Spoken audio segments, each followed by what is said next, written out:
It's been 1 year since the U.S. Capitol was stormed by rioters backing Donald Trump. Those protesters hoping to upend the election of Joe Biden. In this special Inside the Americas, we'll look back at January 6, 2021, the day democracy was under attack and live-streamed around the world. I'm Jeannie Godula. On January 6th last year, supporters of then-President Donald Trump poured into Washington, D.C., determined to, in their words, stop the steal. They were convinced Trump had won the 2020 presidential election instead of Joe Biden, and were determined to stop Congress from confirming his loss, no matter how. They stormed the U.S. Capitol building in shocking images seen live around the world. At the end of the day, some 140 police officers were hurt, one dying the day after the attack. 4 others who guarded the Capitol that day went on to take their own lives. Our Peter O'Brien takes a minute-by-minute look back as it happened. Wednesday, the 6th of January 2021. At 10 minutes past noon, Donald Trump gives a speech to his supporters in Washington. This day will go down in history as an attack on American democracy, and it was these words which sparked the fire. We're going to the Capitol. We're going to try and give our Republicans, going to try and give them the kind of pride and boldness that they need to take back our country. 2 months after the presidential election, Donald Trump still refused to accept defeat, and Joe Biden was yet to take up office. At 1:30, a joint session of Congress begins to certify Joe Biden's electoral win. But they didn't expect what would come next. You can't steal an election! Let's go! Freedom! Charge the Capitol!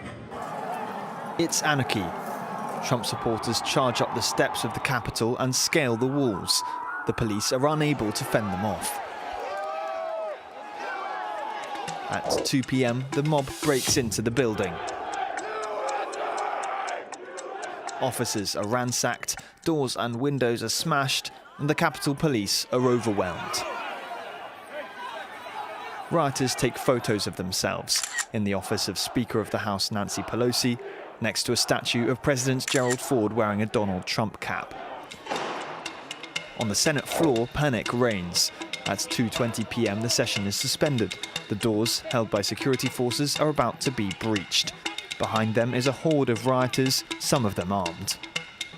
25 minutes later, Senators and Vice President Mike Pence are evacuated.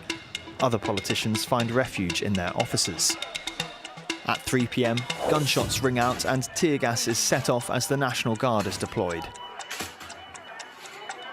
More than an hour later, Joe Biden speaks, followed shortly by Donald Trump, who asks his supporters to stand down. This was a fraudulent election, but we can't play into the hands of these people. We have to have peace. So go home.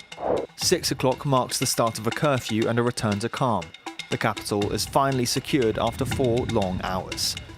Congress restarts its session at 8:15 p.m, and Joe Biden's victory would not be confirmed until 3:40 in the morning on Thursday, the 7th of January. Many of those January 6 protesters still don't believe Joe Biden won the presidential election legitimately. And to talk more about why that might be with me now, let's bring in Joseph Yuzinski. Joseph, you're a professor specializing in public opinion and mass media at the University of Miami. You're also the co-author of the book American Conspiracy Theories. Why did and why do so many people still believe Donald Trump won the 2020 presidential election? Well, there's probably 2 main reasons, and the first is that they lost, and people, just as in sports, don't like to lose in politics, and some people, when their side loses, will come up with a reason to think they were cheated or that the game was rigged, and that's very normal throughout American history. You usually have about 30 to 40% of the losing party thinking that they were cheated. The other factor this time is that you had the sitting, now former president, his allies in Congress and his allies in the conservative media pushing the idea nonstop, not just since the 2020 election, but since 2015, pushing the idea that elections in this country are normally rigged.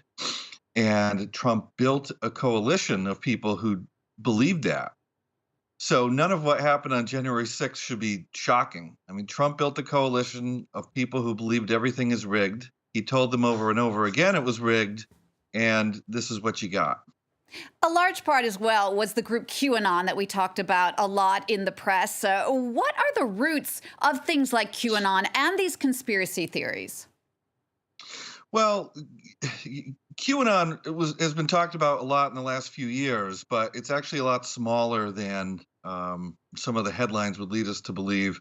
And I'd probably put the number around 5-6% of the U.S. believing in it. There were some QAnon supporters at the January 6th riot. How many, it's hard to know. But there are some important things to consider. Most QAnon believers were at home on January 6th. Most Republicans were at home on January 6th, and most Trump supporters were too. So what we wound up with on January 6th was this group of people who were highly motivated, and I guess I use the word angry, and being led by Trump to go to this place at this time to do this thing. And Trump got exactly what he seems to have wanted from his rhetoric. You've been tracking conspiracy theories and the general mindset that drives people like this for over a decade now. You're talking about a very specific group that went into the Capitol. Is there a certain type of person who is susceptible to these kinds of ideas? Yeah, so some people more than others have a worldview in which events and circumstances are most likely caused by shadowy conspiracies pulled off by people who they don't like. And that's the interesting thing, is that two people can look at the exact same event and come to very different conclusions about it. And it's all because of what's going on up here. Some people just naturally jump to the conclusion that, it must be a conspiracy. So that's very much at play. And those are the people that Trump built into his coalition for the last 5 years. So it's not shocking at all that they thought that they had been cheated after the November election. And what's tied in with that are some other unsavory personality characteristics too. We often find that these same people who believe in conspiracy theories are all often dogmatic. They're all often prone to interpersonal conflict. And some of them have inclinations towards political violence.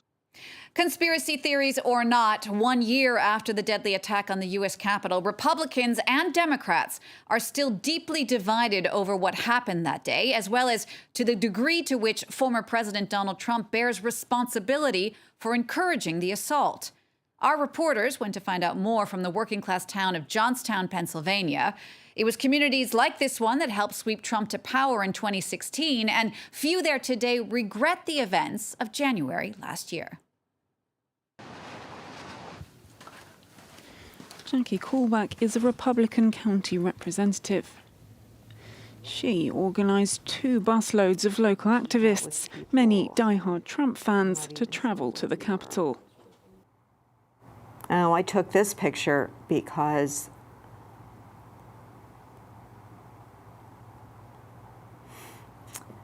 he stood out in the crowd.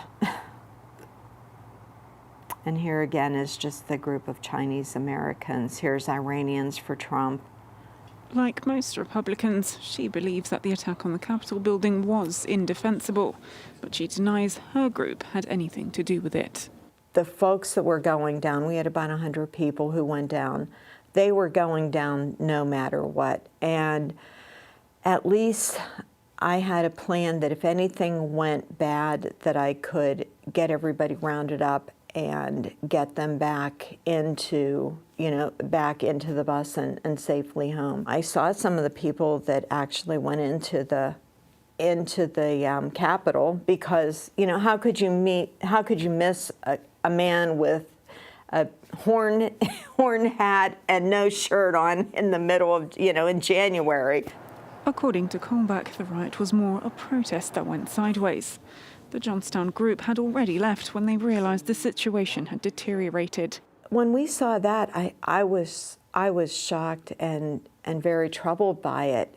But the thing that was still to this day, I cannot comprehend why there was no security anywhere to be found. When we actually saw a lot of the Capitol Police heading down to the Capitol, and it was well into the mid-afternoons. There was no one in the town who would admit to having entered the Capitol building.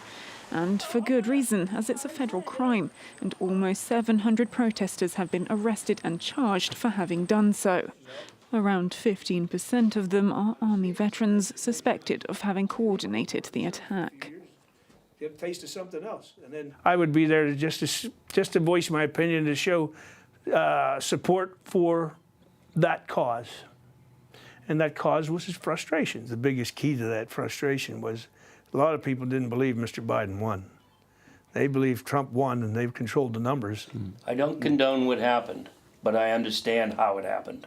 Oh, certainly, yeah. Joseph Yuzinski, let me just bring you back in here for one more minute. How do you see the state of American democracy today, 1 year after the events of the Capitol? Do you think we could see another January 6th in the near future, or even worse? A lot of that comes down to our political leaders. If Trump stays as the de facto leader of the Republican Party, then yes, because Trump is activating into our mainstream politics these angry fringe elements. So we could see more January 6th if Trump or someone like Trump becomes popular, activates these ideas, mobilizes these people to act in this way, then yeah, sure, it could happen many times. On the other hand, January 6th was very bad, but let's keep in mind that they didn't really take over the government, and most of these people didn't have a clear plan of what they were going to do, and they seemed to be led by a guy with no shirt, horns, and a painted face. So in terms of threats to the country, I wouldn't put this group of folks at the top of that list. Nonetheless, there is clearly a danger of future violence if our political leaders, people like Trump, encourage it in the way that Trump did. Joseph Yuzinski, thank you so much for taking the time to talk to us and sharing your expertise on this Inside the Americas. That wraps it up for this special to mark the 1 year anniversary of the January 6th insurrection. Thanks to you for watching.